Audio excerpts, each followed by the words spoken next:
அதிகமாக அதிகமாக அதிகமாக விலையும் அதிகமாகிட்டே போகும்.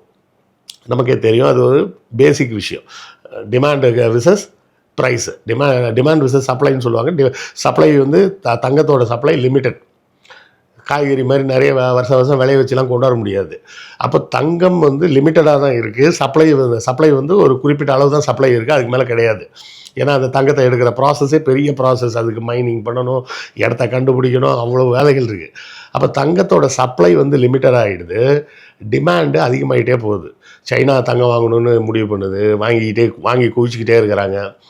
அதனால் ஏற்படக்கூடிய மார்க்கெட் ப்ரெஷர் காரணமாக லெண்டிங் கம்பெனிஸ், கடன் கொடுக்கக்கூடிய நிறுவனங்களும் என்ன பண்ணுறாங்க, தங்களுடைய பணத்தை தங்கத்தில் முதலீடு பண்ணுறாங்க.